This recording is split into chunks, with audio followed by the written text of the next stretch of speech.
13장. 마태복음 13장은 저에게는 그 보화 같은 그런 말씀입니다.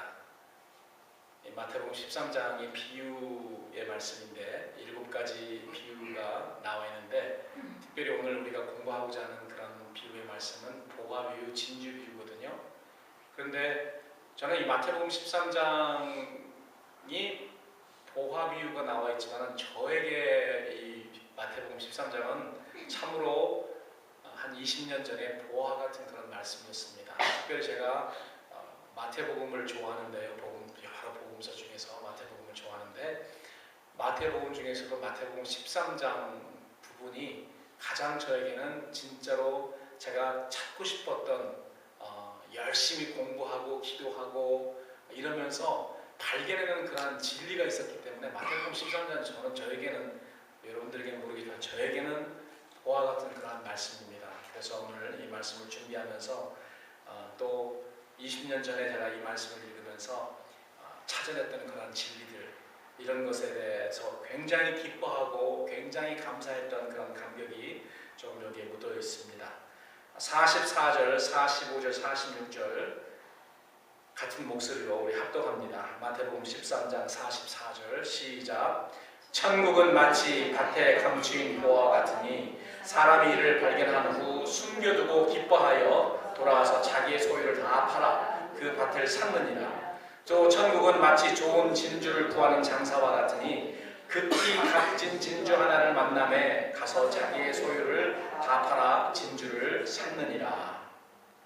여러분, 오늘 이 짧은 말씀에서 여러분들이 중요하다고 생각하는 키워드가 무엇인지 여러분 나름대로 한번 결정해 보세요. 여러분 키워드가 뭐 다 똑같지는 않습니다. 여러분들에게 나는 이 단어가 굉장히 나한테 중요하다, 이런 단어가 서로에게 다 다를 수 있거든요. 어떤 사람은 다 팔았다, 다 팔아서 샀다. 어떤 사람은 만나니, 발견하니, 그리고 어떤 사람은 밭에 감추인 보화, 뭐 이런 여러 가지 다른 단어들이 여러분들에게 중요한 그런 단어가 될 수 있겠습니다.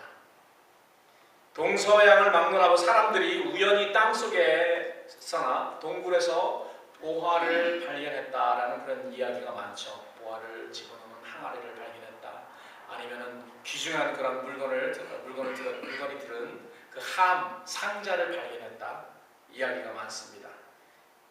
우리가 잘 알듯이 옛날에는 재물을 보관해둘 그런 마땅한 방법이 없었기 때문에 땅 속에다 묻어두는 경우가 많았다고 합니다. 지금은 은행에 가면은, 좀 큰 은행에는 그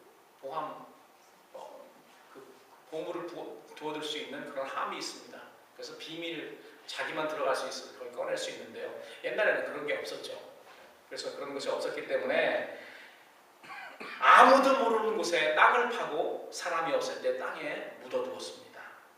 그래서 여러분, 우리가 잘 알듯이 마태복음 25장에 보면 달란트 비유가 나오는데요. 5달란트 맡은 자, 2달란트 맡은 자, 1달란트 맡은 자. 1달란트 맡은 자가 그 귀한 금 40kg을 어디다 갖다 놨죠? 은행에다 넣어뒀습니까? 아니, 은행에다 넣어두지 않고 자기에게 맡긴 그러한 주인이 엄한 분이라는 것을 알고 이거 잃어버리면 어떨까? 그래서 땅을 깊숙이 파고 그 안에다 묻어두고 주인이 올 때 그것을 다시 돌려드립니다. 그래서 차라리 은행에다가 두면은 이자라도 받지라고 책망을 듣지요. 그래서 옛날에는 재물을 보관할 그런 마땅한 그런 방법이 없었기 때문에 상자에다가 보물을 집어넣어서 땅에 깊숙이 묻어두는 그런 경우가 많았다고 합니다. 그런데 여러분, 문제가 뭐냐면은 묻어둔 사람이 자식이나 상속인에게 미처 이야기하지 못하고 자기가 더 오래 살 줄 알고, 그리고 좀 시간이 지나면은 그때 이야기하겠다라고 생각을 했는데 사고로 죽든지 묻고서 자기가 잃어버렸든지 둘 중에 하나겠죠. 그렇게 죽으면은 엉뚱한 사람이 나중에 후에 우연하게 그것을 발견해서 주인이 되는 것입니다. 특히 팔레스타인 같은 곳에는 전쟁이 잦았기 때문에 재물을 땅에 묻어두는 기회가 없습니다. 뭐 은행에다 갖다, 은행이 뭐 있었긴 있었겠죠. 은행에다 갖다 맡기면은 전쟁이 나면 그 은행도 다 적에게 털리기 때문에 아무 도움이 되지는 않습니다. 제일 좋은 방법이 아무도 모르는 곳에 어떻게 해요? 상자에다 돈을 집어넣든지 뭘 집어넣어서 매장해두고 전쟁이 끝나면은 다시 그곳에 와서 찾는 것입니다. 그런 경우가 상당히 많았다고 합니다. 그래서 그런 경우에 어떤 사람이 우연한 기회에 땅속에 묻힌 보화를 발견하게 되면은 소위 말해서 잭팟이 터진 거죠. 횡재하게 되는 것이죠. 예수님께서 본문에서 감추인 보화에 대한 비유도 이런 시대적인 배경을 예로 들어서 하나님의 나라인 천국을 설명하신 것입니다. 그래서 오늘 여러분들이 이 말씀을 읽으면서 대체 이 감추인 보화 아니면은 값진 진주와 하나님의 나라 천국이 어떤 그런 관계가 있길래 예수님이 이 두 가지 비유로 하나님의 나라 천국을 설명하시려고 하셨을까? 여러분 이러한 퀘스천을 여러분 가지고 이 말씀을 보셔야 됩니다. 분명히 연관이 있습니다. 하나님 나라 천국과 감추인 보화와 값진 진주와는 그 영적인 그런 관계가 있습니다.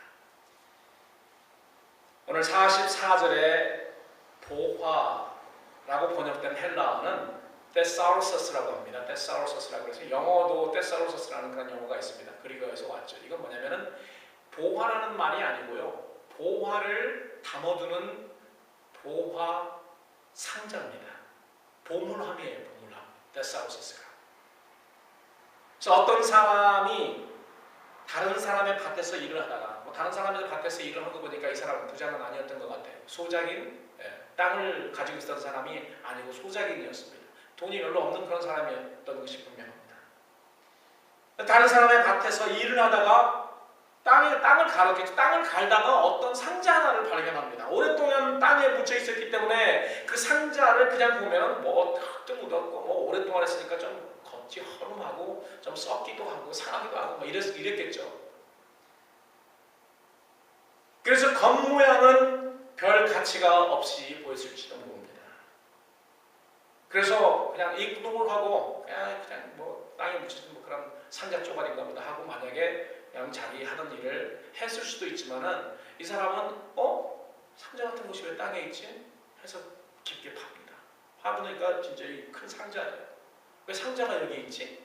하고 상자를 열어보았더니 그 안에 귀한 보물들이 들어있습니다. 이 사람은 그 보물함이 겉보기에는 별 볼 일 없이 보였지만은 그 안에 들어있는 보물의 가치가 엄청나다는 걸 알았습니다. 여러분, 보물함이 귀중합니까? 그 안에 들은 보물이 귀중합니까? 아니면 제가 이 질문을 하는 제가 덤입니까? 뭐 두말할 나위가 없죠. 상자가 중요한 것이 아닙니다. 상자는 더럽고 흙이 묻었고 상했고 만약에 뭐 이 상자가 철물로 돼서 녹이 쓰러지고 별 볼 일 없어요. 그러나 그 안에 들어있는 보화가 필요하기 때문에 그 상자는 별로 귀중한 것이 아닙니다. 물론 상자가 그 보물을 담고 있는 것은 분명하죠. 그 보물의 가치가 엄청나다는 것을 이 사람이 깨달았을 것입니다. 그래서 그는 생각합니다. 어떻게 해야지 저 보물을 내가 소유할 수 있을까? 이 지금 발견된 땅은 다른 사람의 땅이잖아요. 그렇기 때문에 자기가 여기서 자랑할 수가 없습니다. 자랑하면 어떻게 해요? 사람들한테 퍼뜨리면은 그 땅 임자가 그 보화 상자의 임자가 됩니다.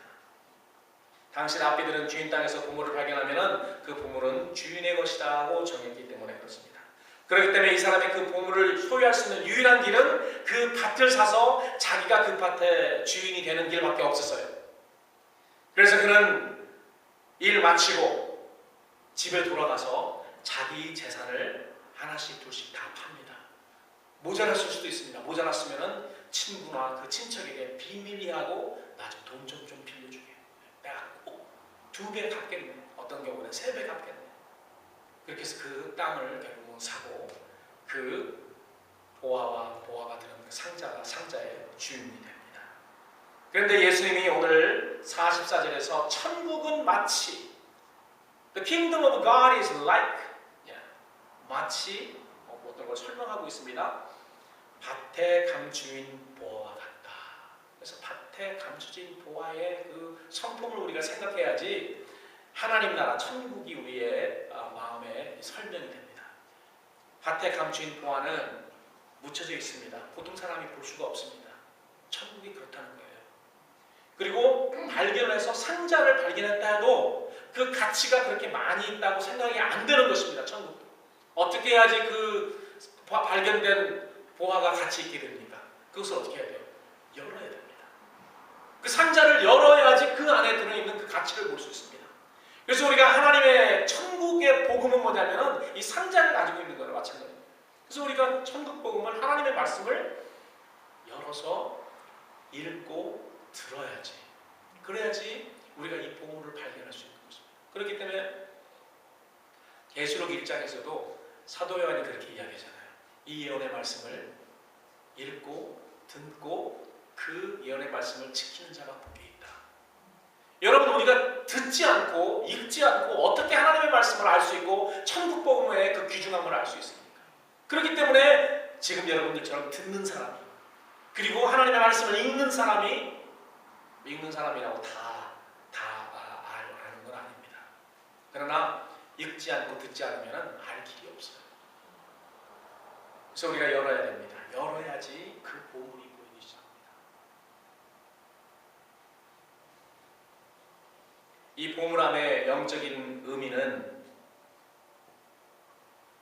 천국이란 이처럼 밭에 묻혀져 있는 지저분하게 생긴 녹이 슬어 있는 상한 그런 상자처럼 흙이 묻어 있는 상자처럼 보이지만은 그 안에 있는 보물의 가치가 엄청나기 때문에 사람이 자기 모든 소유를 팔아서 구입할 만한 그런 가치가 있다는 것입니다. 아마 이 사람은 정신 없었을 거예요. 이 밭을 살려고 돈이 없는 사람이었잖아요. 돈이 은행에 가득히 있는 그런 사람이 아니었고 돈이 없는 소작인이었는데 그 사람이 이 땅을 사기 위해서 여러분 정신없이 사람들 이웃과 아는 사람들에게 다 돈을 꽂을 것입니다. 아마 사람들이 생각할 때 제가 왜 저런지 정신 나갔나? 어떤 사람은 빌려주지 않는 사람도 있을 거예요. 여러분 천국을 만난 사람, 천국의 복음을 들은 사람이 그런 거예요. 사람들이 볼 때는 제가 미쳤나? 제가 돌았나? 이렇게 될 정도로 우리의 삶이 변할 수밖에 없다는 거죠. 그것을 발견하지 못했기 때문에 발견한 사람은 그것 때문에 그것을 소유하기 위해서 이 세상 사람들 보기에 제가 돌았네. 이럴 정도로 행동을 할 수밖에 없다는 것입니다.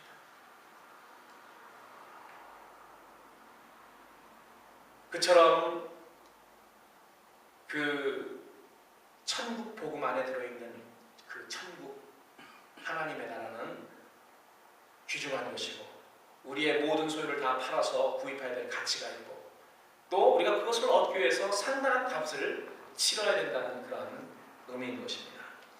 이 비유를 이해하기 위해서 우리는 예수께서 말씀하시고 계시는 이 천국이 무엇인지 이해해야 됩니다. 여러분들에게 제가 자주 설명하지만 그래도 또 들으시기 바랍니다.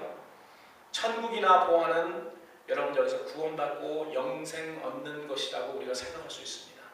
그렇게 설명하는 사람도 많습니다. 그런데 저는 그렇게 생각하지 않아요. 우리가 보통 생각하면은 그 천국 예수 그리스도 안에 있는 뭐 영생 아니야? 구원 아니야? 이렇게 생각할 수 있다. 그렇게 설명하는 사람들도 많이 있습니다. 여러분, 우리가 여기서 천국이나 이 감추진 보화는 구원받고 영생 얻는 것을 말한다고 볼 수도 있지만요. 그렇게 봐도 잘못된 건 아닙니다. 그런데 구원받고 영생 받는 것은 여러분이 노력해서 되는 것입니까? 여러분들이 값을 치를 수 있습니까? 없습니까? 그거 한번 물어보죠. 여러분 구원받고 영생 얻는 거 여러분들이 값을 치렀습니까? 아니면 전적인 하나님의 은혜를 받으셨습니까? 하나님의 은혜로 100% 받은 겁니다. 우리가 값을 치른 게 없어요. 근데 이 사람은 값을 치렀습니까? 안 치렀습니까? 감추인 보화를 얻기 위해서 이 사람은 값을 치렀습니까? 안 치렀습니까? 당연히 치렀죠. 그렇기 때문에 만약에 구원이고 만약에 우리가 예수 그리스도를 통해서 얻는 믿음을 통해서 얻는 그러한 영생이라면은 비유라도 값을 치른다는 그런 비유로 예수님께서 말씀하시면 안 되죠. 근데 이 사람은 이것을 얻기 위해서 값을 치렀거든요. 얼마를 치렀는지 모르겠어요. 자기가 구할 수 있는 모든 것을 다 구해서 치렀습니다. 자기가 아무리 많이 치러도 그 보화에 감춰진 그 보화에 비교도 안 된다는 것을 알죠. 그렇기 때문에 치르는 것입니다. 예수님이 말씀하십니다. 예수님이 무엇 때문에 너희들이 구원 얻기 위해 너희들은 목숨을 바쳐야 된다, 이런 말씀 예수님이 하신 적이 없거든요. 그런데 예수님이 하신 말씀 중에서 너는 무엇을 하기 위해서 내 부모나 내 형제나 내 자매나 내 목숨까지 미워하지 아니하면 할 수 없다고 말하시는 것이 있어요. 그렇기 때문에 그것이 구원이 아니라는 것입니다. 이것은 구원은 우리가 값을 치르고 되지 않습니다. 예수님이 십자가에서 치른 값으로만 되는 거예요. 그러나 지금 여기서 말하고 예수님께서 말하고 있는 천국은 하나님의 나라는 구원에 관한 것이 아니고 우리가 값을 치러야 되고, 값을 치러도 아무리 이 세상에서 치러도 비교 안 될 정도로 나중에 많은 것을 얻고 이득을 얻는 것이라고 그렇게 이야기를 해주고 있습니다. 또 그것이 잘 보이지가 않아서 세상 사람들이 찾지도 않습니다. 보이지도 않습니다. 발견해도 이그노할 수 있습니다. 그러나 마음을 가지고 열을 때 발견되는 것이라는 것을 우리가 알 수 있죠. 보아비유나 진주비유는 그 강조점이 반복되어 있습니다. 자기의 소유를 다 팔아 그 밭을 샀느니라. 44절에도 그렇게 되어 있고 46절에도 보니까 진주비유도 자기의 소유를 다 팔아 그 진주를 샀느니라 그렇습니다. 그렇기 때문에 적어도 이 비유는 천국을 구원과 영생으로 설명하는 것이 아니죠. 이 비유를 잘 이해하려면 예수님께서 여기서 말씀하신 천국이 무엇인지 이해를 해야 됩니다. 천국은 문자 그대로 하나님의 나라, 하늘나라, 즉 하나님의 나라를 말하는데요. 이것은 더 깊은 의미로 하나님의 다스림과 하나님의 통치하심, 하나님의 왕권, 하나님의 축복을 말합니다. 그래서 뭐냐면 이 천국을 소유하는 것은요, 지금 현재 천국을 소유하는 것과 미래의 영원한 때의 천국을 소유하는 것 좀 미닝이 의미가 다릅니다. 지금은 천국을 소유하는 것이 뭐냐면요, 천국이 하나님의 다스림이니까 하나님의 다스림 안에 들어가는 겁니다. 순종으로 들어가는 거예요. 현재의 천국을 소유한다는 의미는 예수님을 쫓아서 하나님의 다스림, 예수 그리스도가 다스리고자 하는 그 다스림 아래로 들어가는 것입니다. 그러기 위해서 치러야 될 값이 있다 없다? 아주 많아요. 예수님을 따르는 거예요. 이 세상에서 치를 값이 아주 많습니다.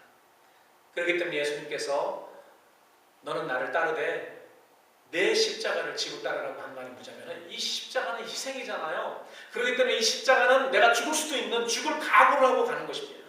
그렇기 때문에 이 땅에서 천국을 소유하는 것은 치러야 될 값이 많습니다. 그럼에도 불구하고 우리는 예수 그리스도를 쫓아갑니다. 예수 그리스도를 쫓아가는 것이요, 그렇게 이 세상에서 볼 때 멋있는 거가 아닙니다.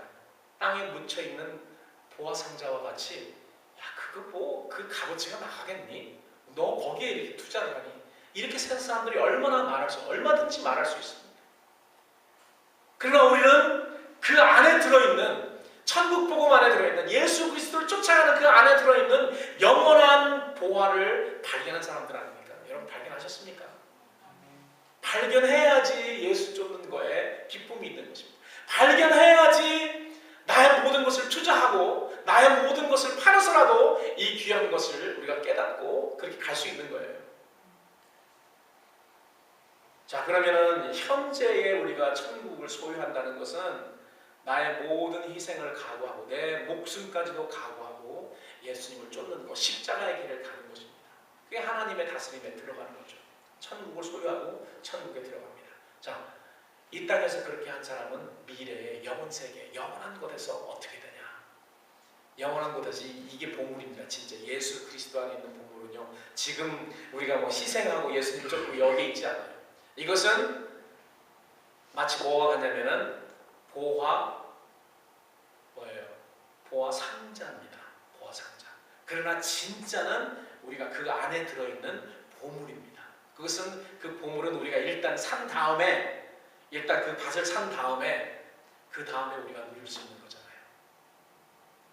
그건 뭐냐면은 미래는 지금은 하나님의 다스림에 우리가 순종으로 들어가는 거지만은 영원한 세계에서는 우리가 예수님과 함께 하나님의 통치하심과 하나님의 다스림에 함께 참여하는 것입니다. 그렇기 때문에 1000년 동안 왕노릇합니다. 사실 1000년 동안 왕노릇한다는 것이 아니고요, 영원히 왕노릇합니다. 영원히 왕노릇하기 위해 1000년 동안 우리가 훈련받는 곳이 천년왕국입니다. 그래서 이러한 지금 많은 사람들은 그 짧은 인생, 이 안개와 같이 또 살처럼 빠른 이 세상에서 그 짧은 70년, 80년 그 지위를 얻어서 그 밑에 사람들을 거느리고 다스리고, 뭐 얼마 동안이나 그렇게 합니까? 많아봤자 여러분 50년? 여러분이 뭐 일찍 성공해서 뭐 기업의 사장이 되고 회장이 한 30살 정도 됐다고 해도요, 여러분 80살까지 그거 누리지 못합니다. 길어봤자 50년. 그것을 위해서 우리는 얼마나 이 세상에서 많이 나쁜 일을 하고 또 좋지 않은 그러한 일들을 또 해야 됩니다. 그러나 예수님에게 그 천국 보화 상자인 천국 복음에 투자를 하면요, 우리가 영원한 보화로서 우리 하나님께서 우리 위천해 주십니다. 영원한 세계에서 영원히 하나님과 함께 다스리는 그런 권세를 얻게 되는 거예요. 이건 제 말이 아니라 예수님께서 직접 마태복음 19장 28절에서 베드로의 질문에 그렇게 대답하셨습니다. 베드로가 주님, 우리가 모든 것을 버리고 주를 쫓았습니다. 그런즉 우리가 무엇을 얻을 수 있습니까? 예수님을 쫓아서 우리가 보물 상자를 받기 때문에 쫓았습니다. 우리가 얻을 수 있는 것이 무엇입니까? 예수님이 보물 상자를 너희 보고 내가 지금 보물 상자를 열어준다. 잘 봐.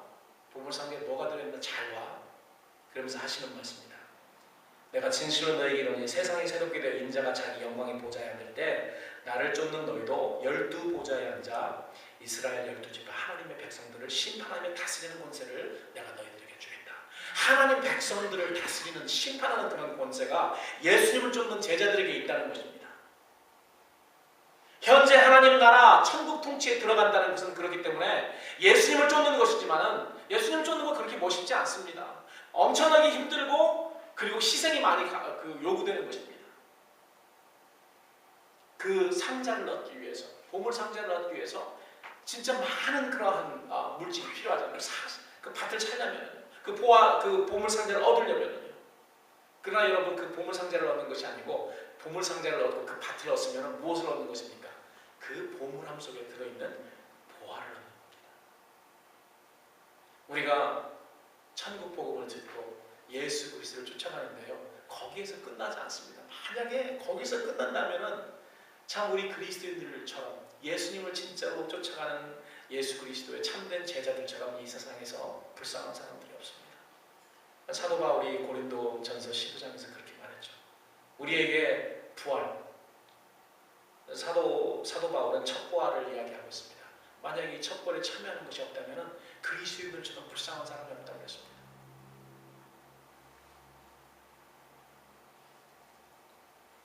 궁극적으로 우리가 이 보화 상자를 얻기 위해서 치러야 될 값은 우리의 목숨일 수도 있습니다. 그러나 이 보화는 어떤 값을 치러도 아깝지 않은 보화라고 우리 주님은 이야기를 하고 있습니다. 보화를 우연히 발견한 후 소유를 다 팔아서 구입한 사람과 값진 진주를 열심히 찾다 만난 후 그 진주를 찾으며 소유를 다 팔아서 소유를 다 팔아서 산 거는 똑같은데, 한 사람은 어떻게 했습니까? 한 사람은 우연히 보화 상자를 우연히 발견했습니다. 뭐 원해서 발견한 거죠. 어떻게 하다 보니까 그게 나타나고 발견돼서 깨닫고 사게 된 거고. 진주 장사는요. 진주 장사는 뭐가 다릅니까? 보물을 한 번을 발견한 사람이랑, 이 사람은요, for long time, 오랜 기간 귀한 진주를 찾고 헤맸던 사람입니다. 그게 좀 달라요.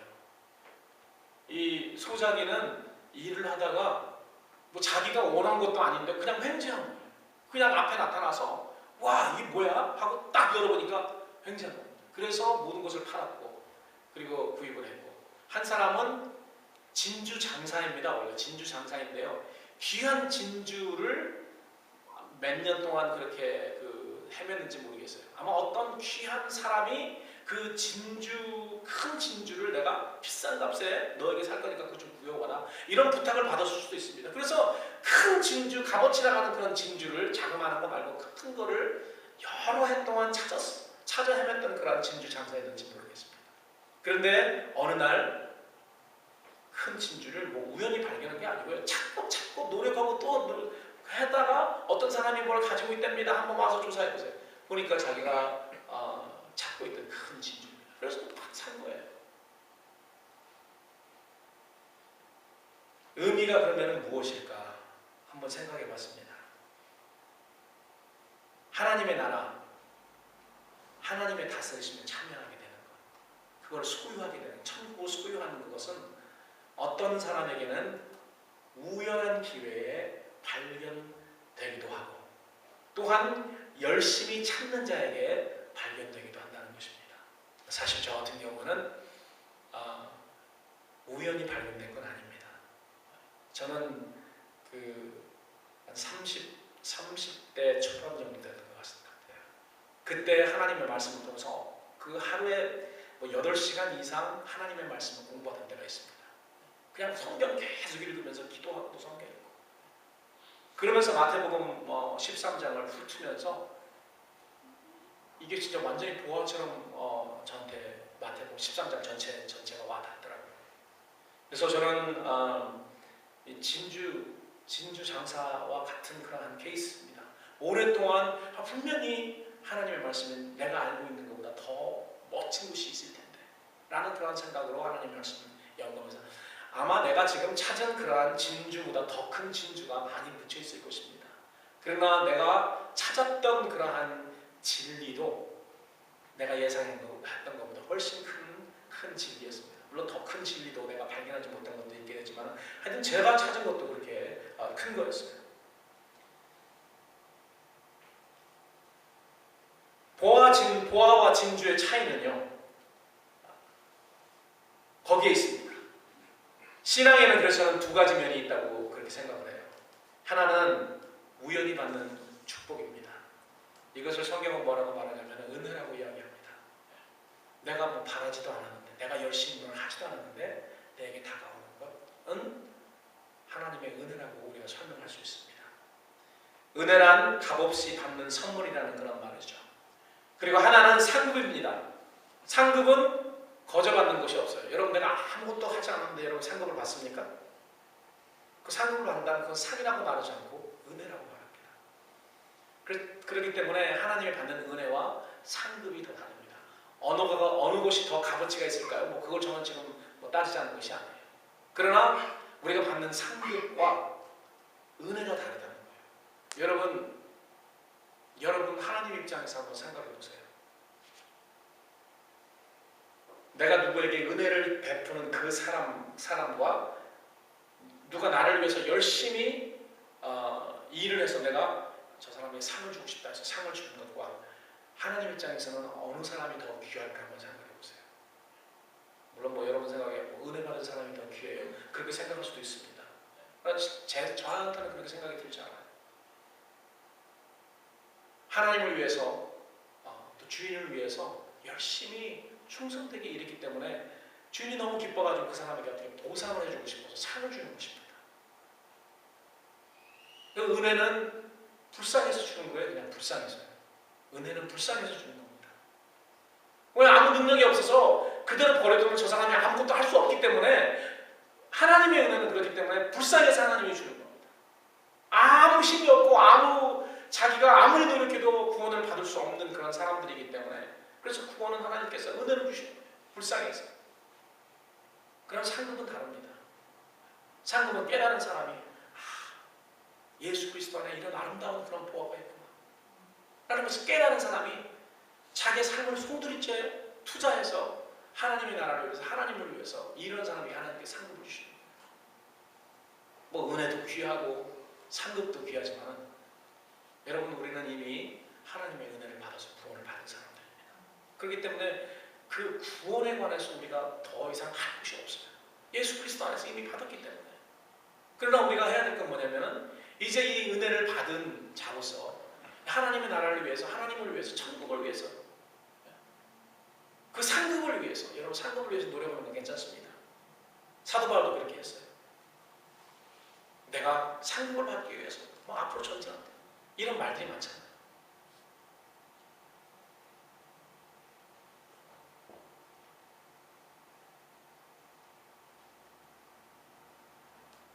다마색으로 가던 노상에서 사도 바울은 갑자기 진주를 만납니다. 자기가 이제까지 열심히 노력해서 찾으려고 했던 그런 진주를 만나요. 여러분, 사도 바울이 하나님을 전혀 몰랐던 사람이 아니잖아요.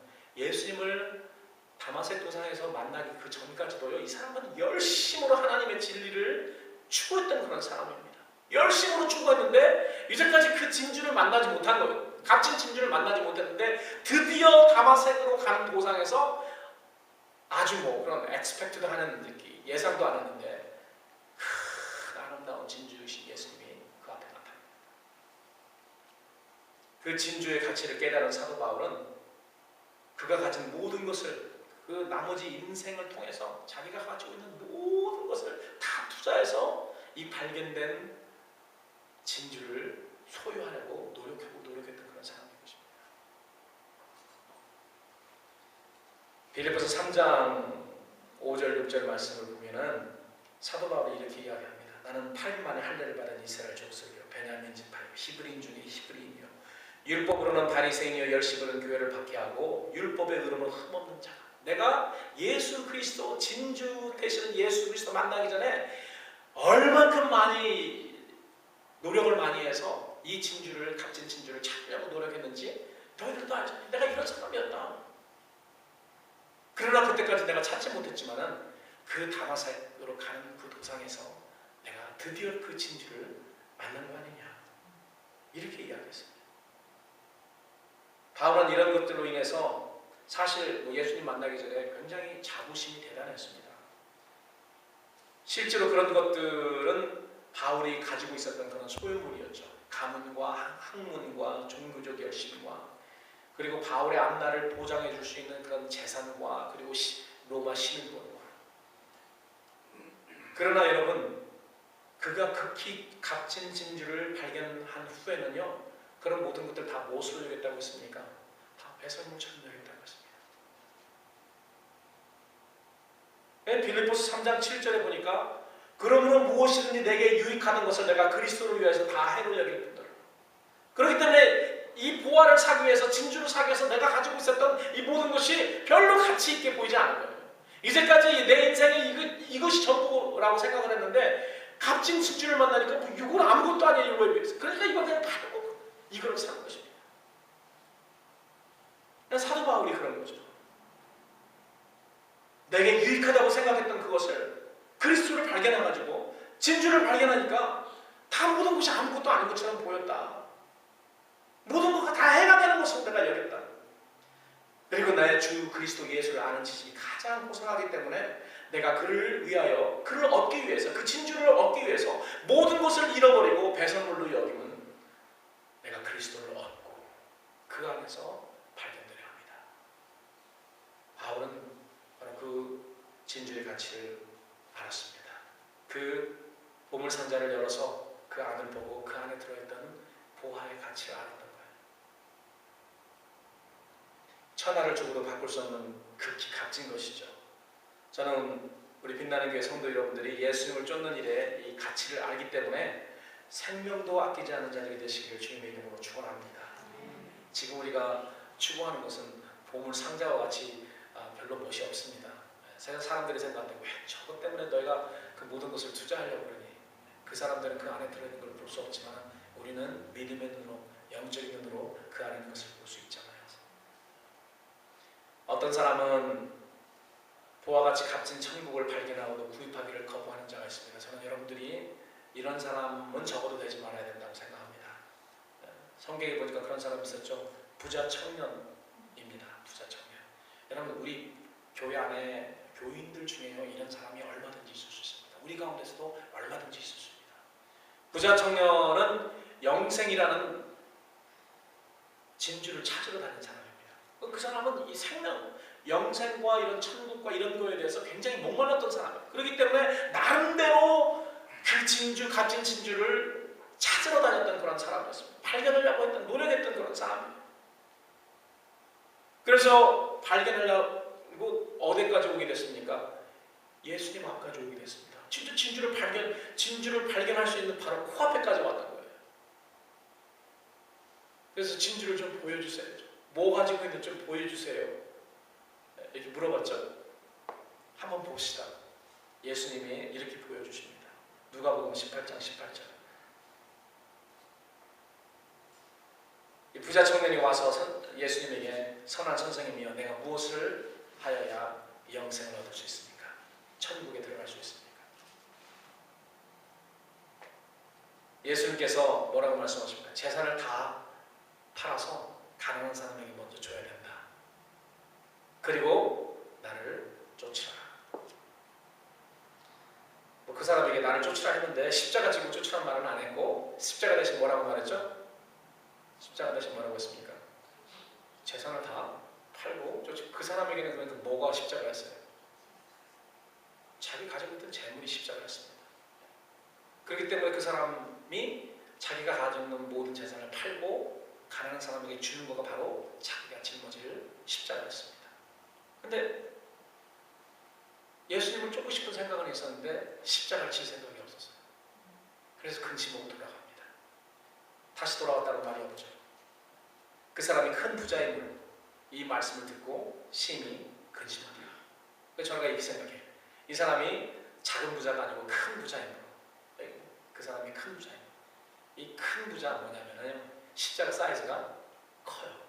크기 때문에 지을 수가 없는 거예요. 작은 그런 거였다면은 그 십자가를 짊어지고 예수님을 쫓을 수도 있었어요. 예수님의 제자들을 보면은 레위는 세리였잖아요. 그렇기 때문에 잘 살았어요. 사실은 잘 살았습니다. 그리고 요한과 야고보도 자기 배 조그마한 배지만 배도 있었고요. 그 배를 다 버려두고 이 부자 청년에 비해서는 사이즈가 십자가 사이즈가 굉장히 작기 때문에 손쉽게 쥐고 예수님에게 올 수 있는 거죠. 그렇기 때문에 우리의 재물이 하나님을 섬기고 예수님 쫓아가는데 방해가 되는 정도라면은 그것은 복이 아니고 사실은요 화입니다. 복이 아니에요. 내가 가지고 있는 것을 때문에 내가 예수님을 더 잘 섬길 수 있다면 그게 복이죠.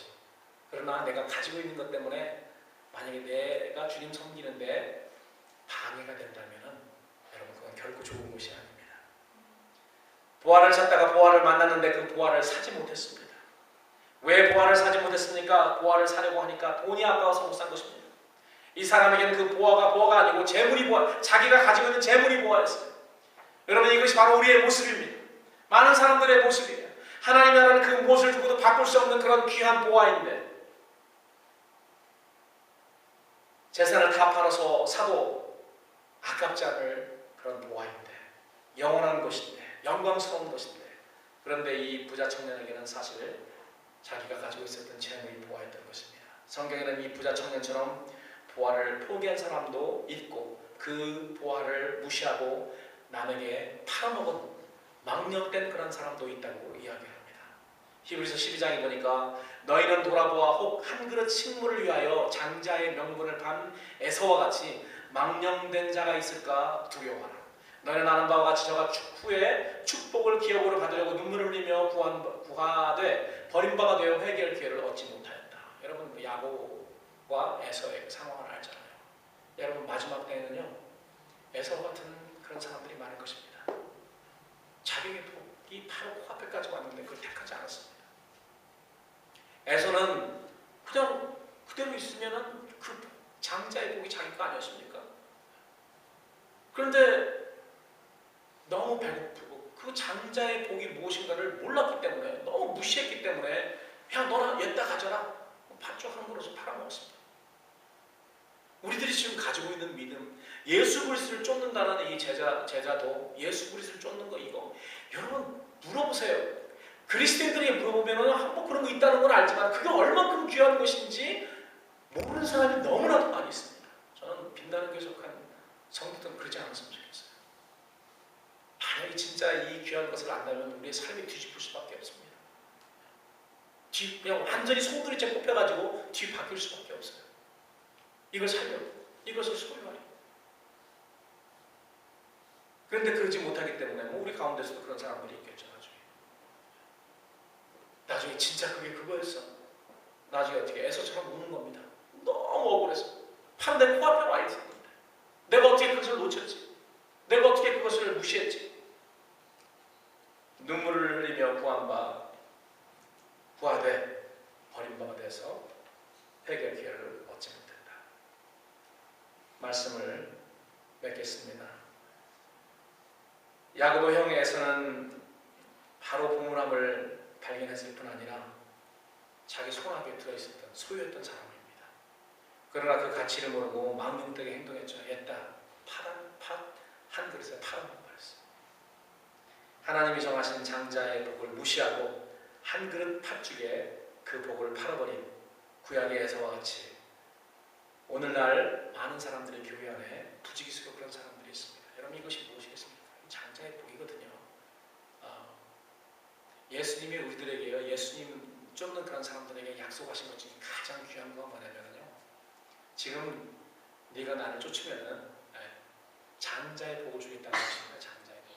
첫 부활에 하나님의 아들들로 나타나는 첫 부활에 참여할 수 있는 그 부활 중에서도 가장 귀한 첫 부활의 복을 우리에게 주신다는 것입니다. 첫 부활의 복은요, 사실 어느 시대에 사람들이 받는가, 마지막 시대의 사람들이 받는다고 성경은 이야기하고 있습니다. 이 부분에 대해서 아직도 제가 100% 확실하지 않은데요. 계시록을 공부하면은 이쪽으로 마음이 쏠려요. 물론 마지막 세대의 사람들만 받지는 않습니다. 그러나 마지막 때의 사람들이 첫 부활에 참여하게 된다는 거 확실하죠. 그런 기회가 있다는 거 확실합니다. 그래서 이 비유에서 의도된 몇 가지 교훈들로 우리가 한번 기도를 했으면 좋겠습니다. 이 비유는 하나님 나라가 충격처럼 선물처럼 은총의 행위처럼 우리에게 다가올 수 있다는 것을 이야기합니다. 특히 밭에 감추인 보화의 경우가 그렇습니다. 성경에 나오는 대부분 사람들이 여기에 속해 있습니다. 우리들 대부분도 여기에 속합니다. 우연한 기회에 예수를 믿게 되고 하나님 나라에 우리가 들어오게 된 것이죠. 그리고 두 번째로 일상적인 생활 속에서 하나님 나라를 발견할 수 있다는 것입니다. 죽어서 들어가는 하나님 나라가 아니고 미래에 들어갈 나라가 아닙니다. 지금 여기서 발견할 수 있고 지금부터 우리가 들어가야 되는 나라가 천국이요 하나님 나라라는 것이죠. 그리고 우리가 세 번째로 마지막으로 가장 중요하게 우리가 기도해야 될 것은 하나님 나라는 전적인 헌신을 요청합니다. 우리가 소중하게 여기던 모든 보물을 팔아야 하나님 나라의 보물을 살 수 있다는 것을 말씀하고 있습니다. 여기서 무슨 돈으로 우리가 그것을 제자도로 사야 된다는 그런 말이 아니고 우리가 가장 귀하게 가장 가치 있게 여기기 때문에 우리의 어떤 것도 희생할 수 있다는 그런 각오를 말하고 있습니다. 우리야말로 아무런 자격이 없는데 밭에 감추인 보화를 발견한 사람처럼 천국에 들어오고 하나님 나라에 들어왔습니다. 그래서 우리는 감사하고 감격하며 살아야 될 그런 사람입니다. 우리는 하나님의 은혜로 하나님 나라의 가치를 알게 되었습니다. 그렇기 때문에 우리는 현재 예수님을 쫓음으로 하나님의 다스림을 받게 되죠. 사랑하는 성도 여러분, 지금부터는 여러분들이 하나님의 은혜로 우리가 발견해서 들어왔지만 지금부터는 여러분 스스로 이제 값진 그 진주를 발견하기 위해서요. 이제 그것을 발견한 더 큰 진주를 발견하기 위해서 여러분 노력이 필요합니다. 그것은 어떻게 해야 되나? 하나님의 말씀을 읽고 하나님의 말씀을 듣고 그리고 그 말씀 예언된 그런 말씀 우리에게 주신 그 말씀대로 지켜야 되는 것입니다. 지키기 위해서 우리는 알아야 되기 때문에 읽고 듣는 거죠. 그러면은 이 마지막 때에 우리가 마지막 때에 살고 있는 것도 큰 축복이라고 저는 생각해요. 우리가 하나님의 말씀을 듣고 읽고 지킨다면 큰 축복이지만은 만약에 우리가 지키지 않는다면은 어쩌면 마지막에 사는 사람들이 가장 큰 불행한 사람일지도 모릅니다. 하나님은 공평하세요. 공평하세요. 가장 큰 축복도 놓으시고 가장 큰 화도 놓으셨습니다. 우리가 그러한 시대에 살고 있기 때문에 오늘 하나님 앞에 기도할 때 하나님의 은혜로 내가 보화를 찾았습니다. 이제 그 상자를 열어서 그 가치, 보화 상자의 가치를 알게 하시고 그리고 우리 앞에 놓인 진주를 보고 영적으로 그 가치를 알 수 있게 하셔서 그것을 소유할 수 있도록 우리가 헌신하며 충성을 다할 수 있는 우리가 될 수 있도록 해달라고 기도하는 이 밤이 되시기를 주님의 이름으로 축원합니다.